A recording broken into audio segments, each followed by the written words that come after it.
probably one of the best crime movies I've ever seen in my entire life. 映画に行きたい気分です。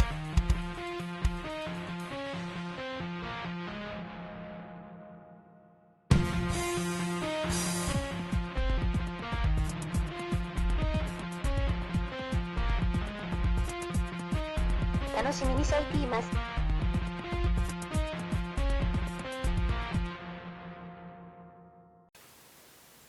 It has to deal with the issue of an ex-prosecutor from either Mexico or Bolivia. I'm not really sure in this film how he's described. But he becomes an assassin. So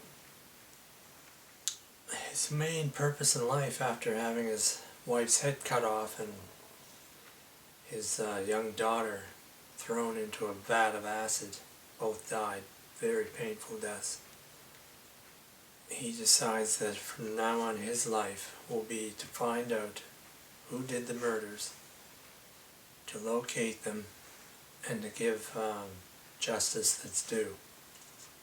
That's his whole purpose of being, his whole purpose of life.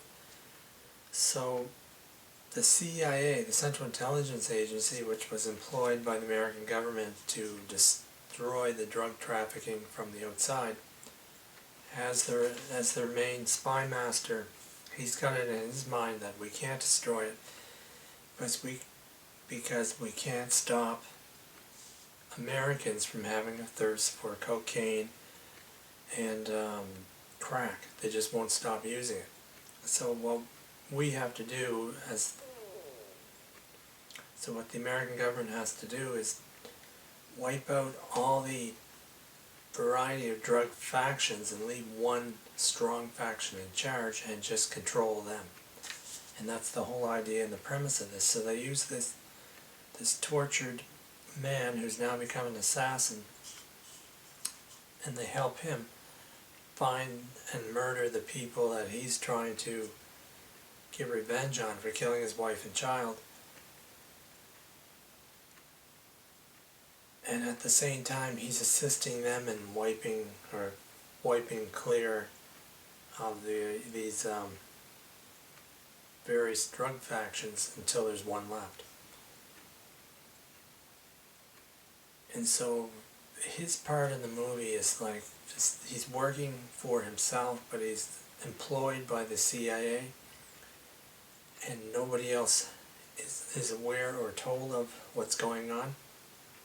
In order to work within the United States, they need the help and assistance of local American police, which is where this woman, DEA individual, and her partner are employed, brought in to help the CIA. They are kept completely in the dark about what's going on, because what they're doing on American soil is illegal.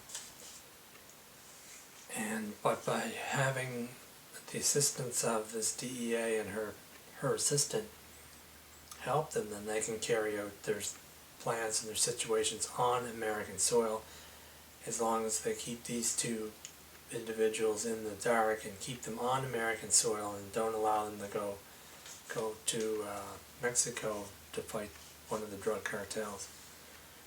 So it's a matter of the CIA running the show to get their objective done and using everybody around them to make that happen, with or without their knowledge. And this assassin, a valuable asset to the CIA, is allowed to have his way and become the assassin for the CIA, thus keeping their hands clean of any murders that go on. And this guy he's just an expert at what he does, and the acting in this movie is just so freaking incredible. I mean, this movie is made by a Canadian director, and it is just beautifully done to the absolute finite ability. The action scenes here, and the actors, and the way this is all set up, especially the traffic scene where they're moving this this guy. They need to get him into the United States from a Mexican prison, and the drug cartels have sent their hitmen, and they get stuck in traffic. But the knowledge of the CIA agent and this assassin thwart the plans of the drug cartels to kill this guy before he can be transferred. And there's this massive Central Intelligence Agency hit on these drug cartels. Two sets of soldiers in cars that were completely wiped out. This is the soldiers for the drug cartels. 4 men in each car. They're just taken right out very quickly. It's just the tension that in this whole scene alone was just incredible, and the actors they used, completely believable. What an incredible movie. You have got to see it. If you're into action films and you don't mind having yourself placed in a spot of tension throughout the film, this is your movie. You're going to love this. Sicario.